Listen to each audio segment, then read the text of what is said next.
The heavy wooden doors of the council chamber slammed shut as the prominent merchant guild leaders took their seats. A wealthy merchant dressed in lavish silk robes spread out a series of lucrative trade proposals across the table.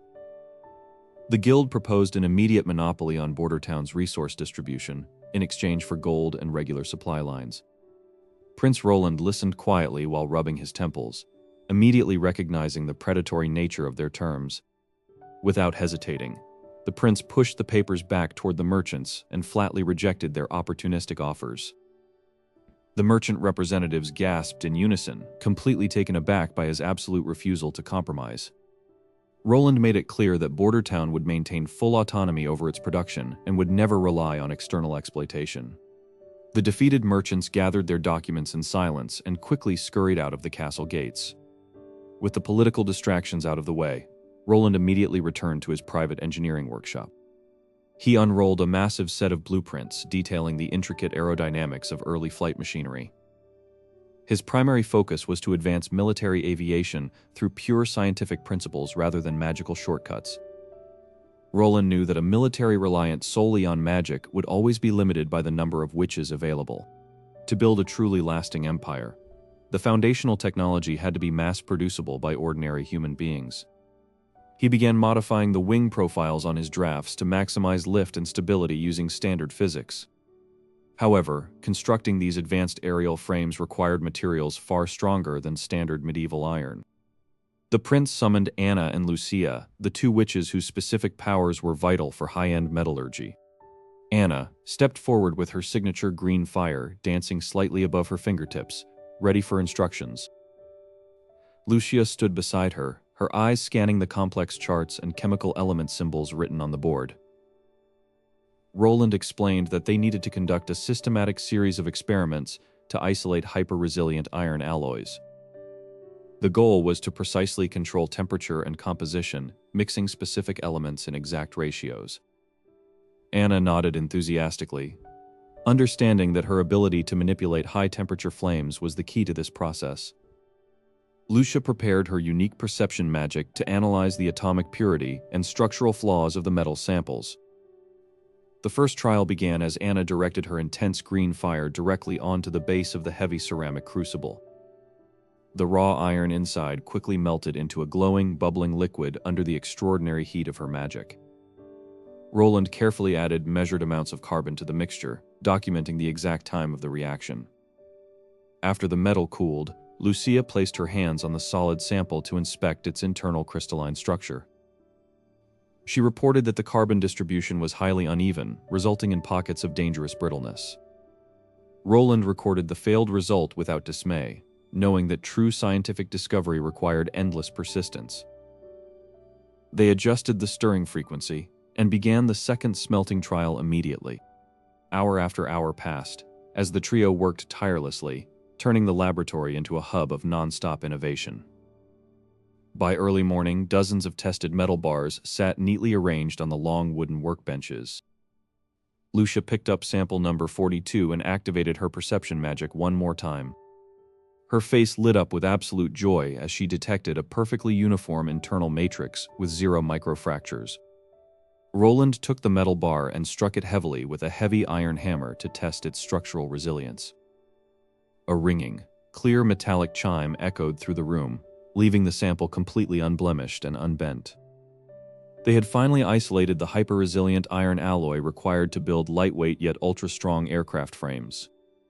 With this breakthrough, the production of the advanced military aviation fleet could begin immediately. Roland immediately ordered the town's mechanical workshops to shift all priorities to processing this new alloy. Anna and Lucia leaned against the workbench, exhausted but profoundly proud of their scientific contribution. Just as Roland began drafting the final assembly line plans, a breathless royal messenger burst into the room holding a sealed letter from the far north.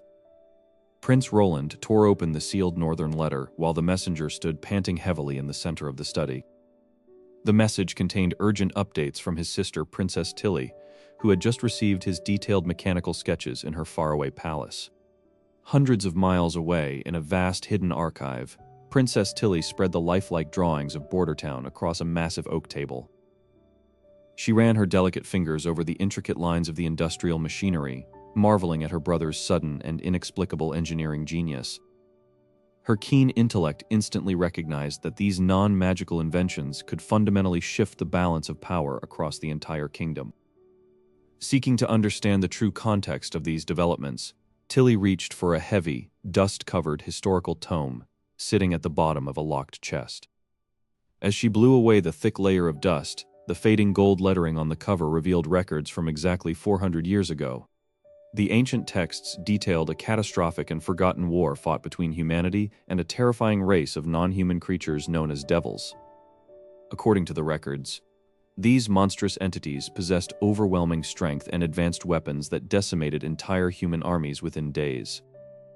Tilly read about how the old kingdoms were pushed to the absolute brink of extinction before the monsters mysteriously retreated into the shadows. The historical account warned that the long-hidden existential threat would eventually return when the stars aligned once more. Realizing that Roland's mechanical weapons might be humanity's only salvation against this looming horror, she immediately began drafting a warning letter. Back in the bustling territory of Border Town, Prince Roland finished reading his sister's urgent warning and set the letter aside. He knew that to face such overwhelming threats, he needed to accelerate his chemical manufacturing timeline immediately.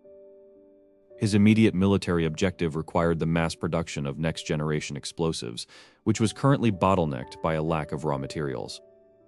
To secure the vital chemical compound known as glycerin, Roland formulated a plan to revolutionize the domestic hygiene industry. He summoned alchemist Sichi, the leader of the local alchemy guild, to the castle to oversee this crucial industrial expansion. Alchemist Sichi listened with deep confusion as the prince explained that they would be boiling animal fats and plant oils on a massive scale. Roland explained that by combining these fats with a strong alkaline solution, they would spark a chemical reaction called saponification. This process would create premium, hard soap bars for the public, while leaving behind a highly valuable liquid byproduct. That clear, sweet byproduct was glycerin, the absolute foundational element required to manufacture volatile nitroglycerin explosives. Alchemist Sichi, though initially baffled by the request to make household items, recognized the sheer genius of hiding military production inside a civilian trade. Within days, construction began on a massive industrial soap factory located on the outskirts of Border Town. Blacksmiths forged giant iron cauldrons capable of holding thousands of gallons of boiling liquids simultaneously. Prince Roland visited the construction site regularly, checking every valve and pipe connection to ensure maximum safety. He knew that establishing this infrastructure would lift his citizens out of poverty while funding his secret military research. Meanwhile, rumors of the prince's strange chemical projects began to leak to the merchant guilds in neighboring territories. The merchants plotted to infiltrate the factory, desperate to steal the secret formula for the highly profitable hard soap. Roland, anticipating such espionage, established a strict military perimeter around the entire industrial zone. He assigned the final purification steps exclusively to alchemist Sichi and a few highly trusted inner circle members. Finally, the day arrived when the massive cauldrons were fired up for the very first official production run. For 48 hours straight, workers labored in shifts to stir the thick, bubbling mixture of oils and lye. As the mixture cooled, a thick layer of premium soap formed perfectly at the top of the specialized settling tanks. Beneath the solid soap layer sat barrels of the golden, viscous liquid that Roland had been desperately waiting for. The first batch of civilian soap was loaded onto carts, ready to bring massive financial prosperity to the borders. Meanwhile, the precious barrels of crude glycerin were secretly transported under heavy guard straight to the castle's subterranean laboratories. Prince Roland stood waiting in the underground laboratory, ready to begin the dangerous process of chemical nitration. He knew that one single mistake or temperature spike during this process could instantly blow up the entire castle structure. With these explosive compounds nearly within his grasp, his upcoming military modernization plans were finally falling into place. But just as the first drop of acid met the glycerin, a sudden, unnatural shockwave shook the castle foundations, shattering the glass beakers on the table. From the high watchtowers above, a lookout spotted a massive, swirling black cloud rising rapidly over the northern horizon where the scouting teams had just been deployed. The swirling black cloud on the northern horizon expanded with terrifying speed, blotting out the pale morning sun. Prince Roland stood firmly in the basket of the lead hot air balloon, gripping the rigid wicker edge as the wind suddenly shifted. Beside him, the witch Lightning adjusted her brass goggles and squinted into the approaching darkness. Below them, the endless canopy of the misty forest resembled an emerald sea caught in a violent, freezing storm.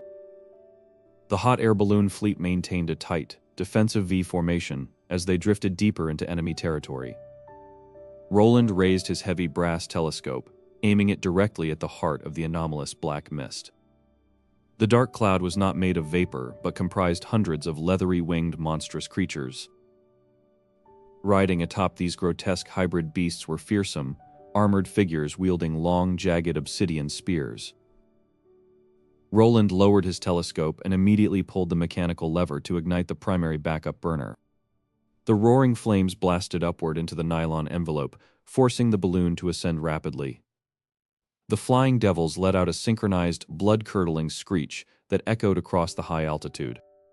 Roland shouted a loud command across the radio link, ordering all units to prepare their defensive firearms.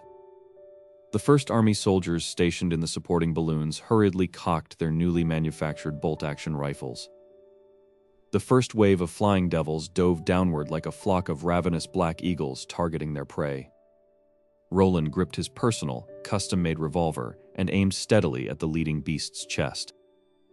A thunderous volley of rifle fire erupted simultaneously from the entire scouting fleet, filling the air with white smoke. Several flying beasts were struck squarely by the lead bullets, tumbling uncontrollably toward the jagged trees below. However, the remaining devils used their supernatural agility to swerve through the deadly hail of modern gunfire. One massive hybrid beast slammed directly into the outer rigging of a trailing scouting balloon. The impact caused the entire basket to tilt dangerously, throwing a young soldier off his balance. Lightning flew out of her basket like a golden streak, catching the falling soldier by his leather harness. With a swift grunt of effort, she deposited him safely back into the rocking structural frame. A large, heavily decorated devil leader emerged from the black mist, locking its crimson eyes onto Roland. The devil leader raised its muscular arm, channeling a strange dark energy directly into its massive obsidian javelin. Roland noticed the dangerous glow and attempted to aim his revolver to disrupt the creature's throw. Before he could pull the trigger, a sudden gust of high-altitude wind forcefully jolted the entire balloon basket. With a powerful explosive thrust, the devil leader hurled the energized javelin straight through the air. The projectile sliced through the sky like a bolt of dark lightning, heading directly for the lead basket. Roland instinctively twisted his upper body, but the heavy javelin pierced deeply into his right shoulder. The sheer force of the impact pinned him violently against the rear wooden frame of the basket. Crimson blood quickly soaked through his regal coat, dripping onto the mechanical blueprints scattered below. His vision began to blur into a hazy gray as the agonizing pain threatened to overwhelm his consciousness. Seeing their commander gravely wounded, the flying devils surged forward to finish off the vulnerable fleet. With Roland incapacitated, the lead balloon's burner malfunctioned, causing the craft to lose altitude rapidly. The basket plunged into the upper wisps of the cold fog, separating it from the protective military convoy. Suddenly, a brilliant streak of emerald green light sliced through the dense, oppressive fog bank. The witch Anna appeared on a specialized flying platform, her hands radiating intense, controlled magical flames. She unleashed a torrential wave of emerald fire that incinerated the nearest group of pursuing flying beasts. Concurrently, Wendy used her wind manipulation magic to gently cushion the falling basket, stabilizing its dangerous descent. Anna leaped swiftly from her platform into the basket, immediately dropping to her knees by Roland's side. She pressed her hands over the severe wound, utilizing her heat control to carefully cauterize the bleeding vessels. Roland groaned softly, his consciousness slipping away completely as the magical heat sealed his torn flesh. While the immediate bleeding was stopped, the unnatural obsidian javelin remained deeply embedded in his bone. Wendy channeled her wind magic to propel the entire damaged balloon backward toward the safety of Border Town. Behind them, the elite devil leader stood atop his flying beast, watching their retreat with a cold, triumphant sneer. As the balloon vanished into the distance, the devil leader raised a glowing obsidian crystal, sending a pulse of energy deep into the earth. Deep within the subterranean caverns of the misty forest, massive, ancient stone structures began to slowly grind awake. Back in the basket, Anna held the unconscious prince tightly, noticing a strange, faint purple veins spreading from the wound. The medical chamber inside the castle remained suffocatingly quiet as the royal physicians frantically applied cold compresses to Prince Roland's burning forehead. Anna stood frozen beside the bed, her trembling hands still stained with the dark purple-tinged blood of the prince. Summoning her unique magical green fire, Nana carefully channeled her energy into the deep shoulder wound to counter the spreading demonic poison. Hours later, the strange purple veins along Roland's neck began to recede as his erratic breathing gradually stabilized into a calm rhythm. When Roland finally opened his eyes, he saw the exhausted witches slumped asleep in chairs all around his bed. Despite his throbbing shoulder, the prince immediately requested his engineering notebooks to review the town's industrial timeline. The terrifying aerial encounter with the Flying Devils proved that Bordertown's current military defenses were drastically inadequate. Roland realized that relying on black powder would no longer guarantee victory against an airborne, non-human threat. He decided to immediately initiate the domestic production of structural starch to secure a steady supply of advanced chemical binders. The prince summoned Chief Builder Karl to the castle to oversee the immediate construction of a specialized agricultural refinery. Within days, hundreds of serfs were deployed to the Western District to clear land for the new manufacturing hub. Massive wooden vats were constructed to wash and crush thousands of tons of harvested tubers collected from the surrounding farmlands. Roland supervised the installation of specialized mechanical sieves designed to separate pure starch pulp from coarse plant fiber. The resulting high-purity structural starch provided the essential foundation needed to stabilize highly volatile nitro compounds. Simultaneously, alchemist Sichi delivered the first pure batches of concentrated glycerin extracted from the newly established soapworks. The integration of these components marked Bordertown's dangerous entry into the era of modern high explosives. Anna used her precision control over high-temperature black flames to carefully synthesize the hazardous nitric acid solutions. With the industrial acids and stabilized starch ready, Roland finalized the blueprint for a terrifying new weapon, the iron-cased aerial bomb. The border foundry worked through the night, pouring molten iron into sand molds to create the heavy aerodynamic casings. Under Roland's strict personal supervision, the stabilized explosive compound was slowly poured into the hollow iron shells. A highly sensitive mechanical impact fuse was then delicately screwed into the nose cone of each completed weapon. Standing in the finished munitions depot, Roland officially christened the devastating project as Operation Eastern Wind 001. To test the weapon's true capabilities, an upgraded hot air balloon with a reinforced steel drop basket was prepared. Anna and Lucia took their places inside the aerial vessel, their expressions filled with a mix of intense focus and anticipation. Below the basket, the massive prototype bomb hung securely from a specialized mechanical release hook. Roland stood on a distant observation hill 3 miles away, holding a brass telescope tightly against his eye.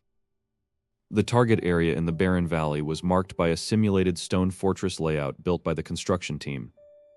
Floating directly above the target zone at an altitude of 2,000 feet, Lucia carefully adjusted the optical aiming sight. Upon reaching the optimal alignment vector, Lucia firmly pulled the heavy iron release lever backward. The heavy steel latch snapped open instantly, releasing the massive iron bomb into a vertical freefall. The weapon sliced through the air with a terrifying, high-pitched screech that echoed across the entire valley. Roland held his breath as he watched the dark silhouette of the bomb approach the mock fortress walls through his lens.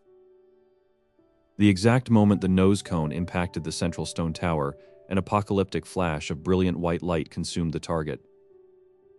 A deafening, thunderous roar erupted from the canyon floor, shaking the earth violently for miles in every direction. A towering mushroom-shaped cloud of thick black smoke and burning orange fire billowed high into the sky. The military officers standing beside Roland fell to their knees in utter disbelief, terrified by the godlike destructive power. Lowering his telescope, Roland allowed a confident, triumphant smile to cross his face as the dust began to settle. The successful execution of Operation Eastern Wind 001 proved that human engineering and witch magic combined could conquer any foe. With next-generation explosives fully consolidated, the treacherous siblings and the hidden devils would no longer face a weak prince, but a formidable empire. The age of helpless fear had officially ended, giving birth to a brilliant, unstoppable technological empire led by the hand of innovation.